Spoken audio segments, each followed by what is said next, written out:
Now, we're on Ruth 2 at the moment. I'm not going to read the whole chapter. I'm going to tell you the story and just read a couple of verses.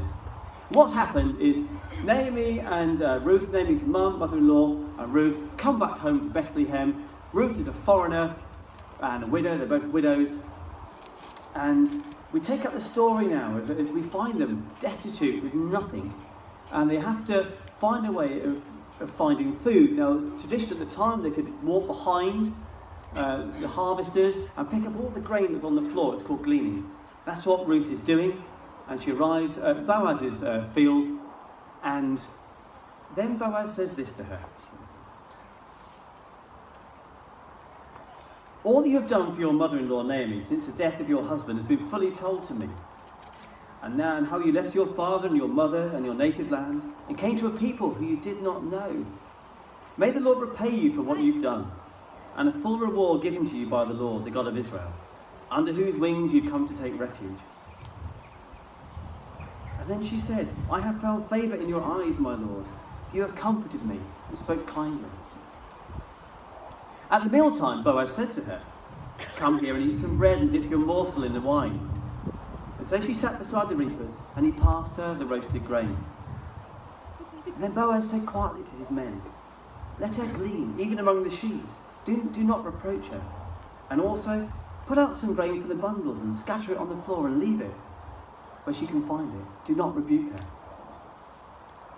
And then she goes home after that, and she talks to Naomi, her mother-in-law, who kind of has a bit of a revelation and says, wow, what's gone on? What's God done?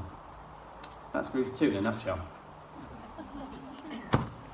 So, it all gets romantic today. And last week, as I said, we heard about how Naomi had gone with her husband to the land of Moab to escape a famine. They left Bethlehem and gone to Moab. But while she was there, she lost both her sons and her husband. And she came home with one of her daughters-in-law, Ruth, to Bethlehem, and both women were widows. And to be a widow was the lowest of the low at the time. And the whole town of Bethlehem was gossiping about them. And Naomi tells everybody about her life. The tragedy, the heartbreak, the death of her family, the loss of her home. She'd come home with nothing. Just spend a moment now. Imagine what that must be like. Naomi had left her husband, so with her husband, on a great adventure 10 years beforehand. There was famine in Bethlehem, and it looked as if everybody else stayed put. But her family left on this adventure. They ran away. They deserted their people. They gave up on God and set off on their own. And then for a while, it all went well. Her sons found wives. They settled down. And that's often how it is when you desert God. It gets better for a while. It's hard serving God, isn't it? It's hard. Do you find it hard to be a Christian sometimes? I do. Wouldn't it be easier to forget all this stuff about tithing? You'd have much more money if you did. You could sleep whenever you wanted to. Do whatever you wanted to. Go out and get drunk every night. Stuff the consequences. But we don't, do we? Because we're committed. But commitment is hard. Remember the story of the prodigal son? He was the one who asked for his inheritance early. What a massive insult to his father. Dad, I wish you were dead. Can I have your money, please? That's what he said. The son went off and he spent it all. Had an amazing time. No commitments, no responsibilities. But soon, it all went wrong. And he came home, tail between his legs, and asked for forgiveness. Naomi, well, she'd also rejected her home and her people. And now she too came home, tail between her legs. And what she said was this. Don't call me Naomi, call me Mara, because the Almighty has made my life very bitter. Mara, bitterness. A few weeks ago, if you remember, we looked at the story of the Israelites in the desert, and they were on a journey home as well, to a land of milk and honey. And God had done so much for them. They'd escaped from Egypt. God had parted the waters of the Red Sea for them. But soon they found themselves wandering, thirsty in the desert. Did they trust God to provide for them?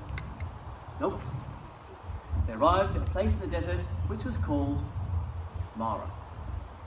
And Mara means, then as it did in Ruth's time, bitterness. And there they were, on their journey home, and at the first sign of trouble, well, they forgot all about God, didn't they? They rejected God by complaining about being thirsty, not trusting Him to provide. Can you see the parallels here? Both Naomi and the ancient Israelites rejected God. They didn't trust him. They didn't trust him to provide. And it all went right for a while. And then it turned Mara. It turned bitter.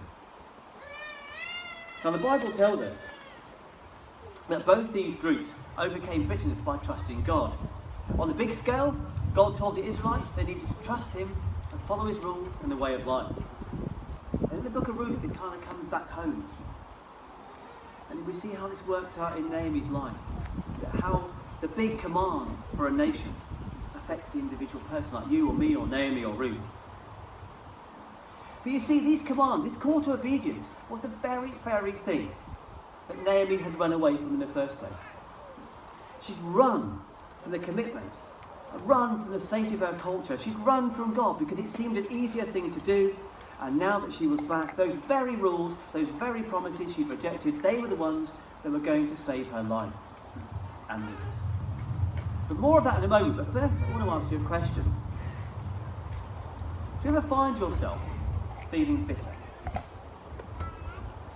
It's a story about one New Year's Eve in a London club. A very pompous author was asked by his friend, a man called Seymour Hicks, if you like Christmas, which I do, and you like the Christmas Carol. He was the one that played Scrooge in the very first black and white film. He was asked to make it up to a fellow member. And see, these two people had quarrelled in the past, and their friendship had never been restored. They were just bitter to each other.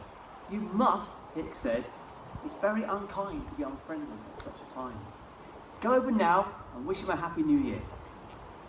So this man, a man called Lonsdale, crossed the room and he spoke to his enemy. I wish you a happy new year, he said, but only one. But do you ever feel bitter? Do you ever feel angry? Are you holding on to something? Is there someone who's done something really awful to you and you just can't let go? Someone let you down so badly you could just scream. Maybe it's not that serious, but you still find it hard to forgive somebody. If that's you, then my heart goes out to you. But hear this. No matter how long you hold on to bitterness, no matter how long you hold on to anger, you look after it, you feed it, no matter how long you nurse a grudge, it will never get better. Now you may think, and I'm about to tell you to let it go, to put it down. Well, I'm not. I want you to pick it up. I want you to pick up this grudge, whatever it might be, and hold it so tightly that it can't get away. Gather in all the corners and squash it into yourself. The straggly bits, hold on as tightly as you can to a grudge. And then to do what Jesus would do with it. Imagine you're holding a big block of ice. It's so painful, it's so cold. But as you follow Jesus, as you follow his commands, his culture and his way of life, as you join in with the way of forgiveness and the way of kindness, as you become more like him, it will begin to melt. And then, like Naomi, you'll begin to melt too. Holding that icy bitterness will be so cold at first, but over time it'll get smaller and smaller as you keep following the path of discipleship. And that is the way we solve problems of the heart, by following Jesus and doing what he does. When we do this, things in our own hearts that hold us back, sometimes they just melt away. And then quite often you find yourself in a much better place. When you leave the desert of bitterness, just like the Israelites, you can find yourself in a better place than you've ever been before. Better than you could possibly imagine. The Israelites crossed a bitter desert and found a land of milk and honey. The prodigal son found forgiveness and a loving father. And Naomi and Ruth, they found a new life. Hard times can bring amazing fruit and unexpected joys. Paul says this in Romans 5. But we also glory in our sufferings because we know that suffering produces perseverance. Perseverance, character, and character produces hope in God. So Naomi and Ruth are back in Bethlehem, and once again they're starving. And God comes to their rescue. And he does this through this big law. God is committed, you see, to providing for the poor. And he finds ways of helping them were just embedded in the law of the land. And the law of the land is God's law, because now they're back in Bethlehem. Now that Naomi is back in a place where the law of God is respected and followed, she has the full benefit of his protection. But you see, in ancient Israel, poor people were allowed to glean. They could follow behind the harvesters and pick up anything on the ground. Bits of barley, grain by grain, they filled their very small sacks. Back-breaking work. Can you imagine that? At least they could eat. Leviticus 19, verse 9, commands farmers in Israel not to harvest their fields completely. They had to leave some of it behind, so the poor could pick it up. The needy could come and glean the remains for themselves. And Ruth says, please let me go into your field. Please let me glean the heads of grain. I think it's an amazing way of helping the poor, isn't it? Because it commands farmers to have a generous heart, and it commands the poor to be active and work for their food. It gave them a way to provide for their families with self-respect and dignity. God came to Ruth's rescue through his law.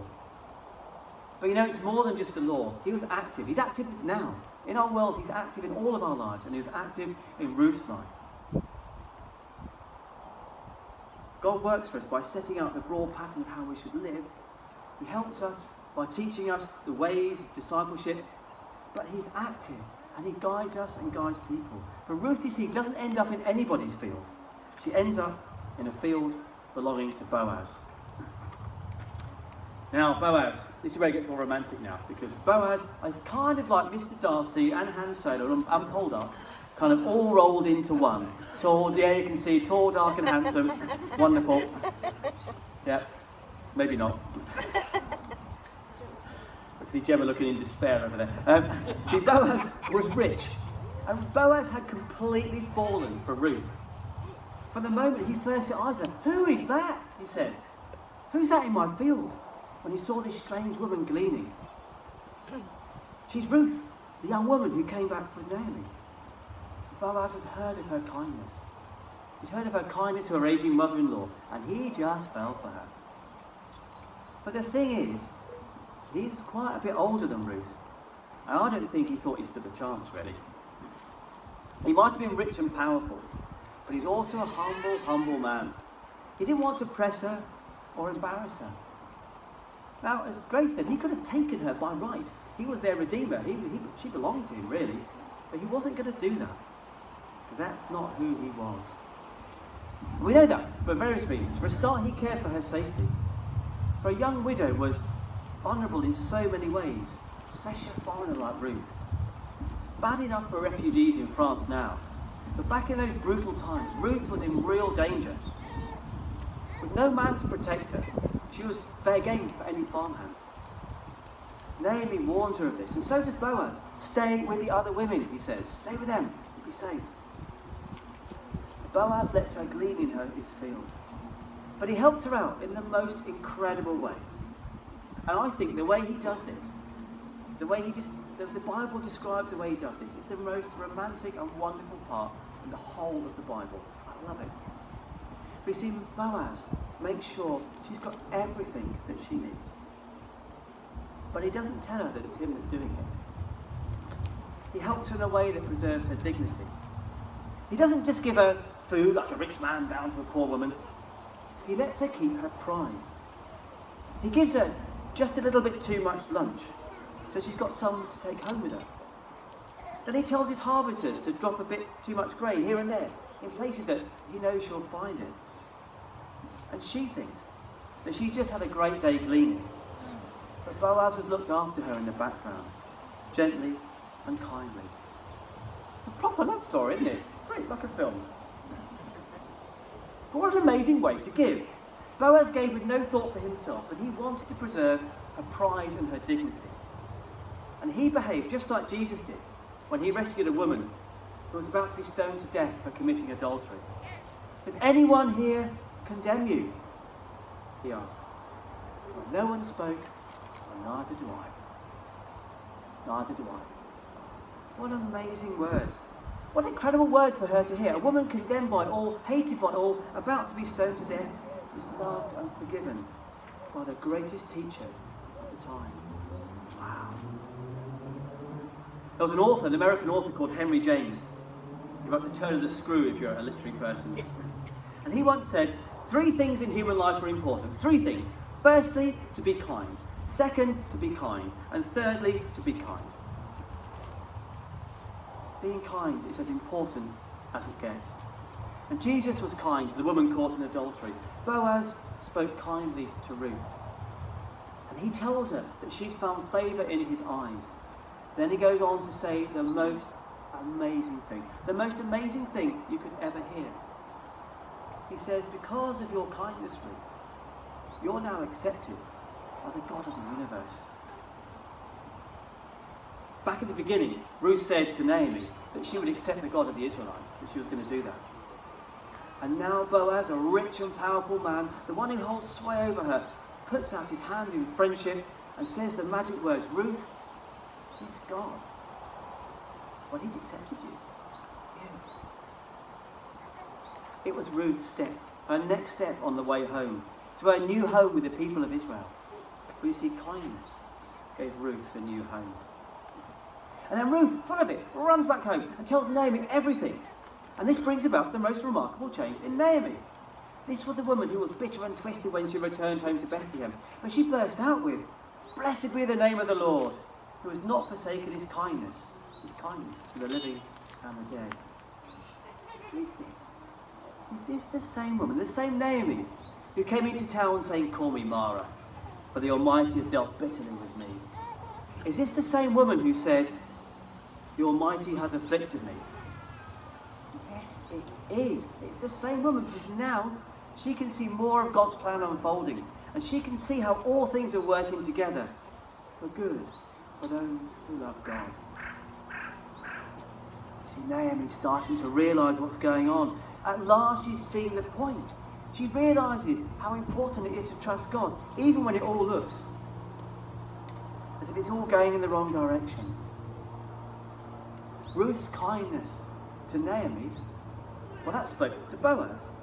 And Boaz's kindness to Ruth now speaks back to Naomi. Kindness is infectious. It's a dance up more infectious than this virus that's going around at the moment, and much more powerful too. Naomi understands the kindness of God. So then, what's this mean for you? I hope this will encourage you to throw off any bitterness that you might have and just embrace kindness. I hope it will encourage you to follow the kind and gentle ways of our God, of Jesus, to trust in his provision and his protection for you. Boaz used great power for kindness and respect because he was kind. Ruth and Naomi's lives were turned around by kindness.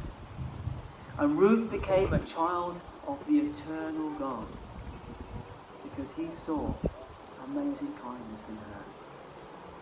Isn't that just the most amazing love story? Amen.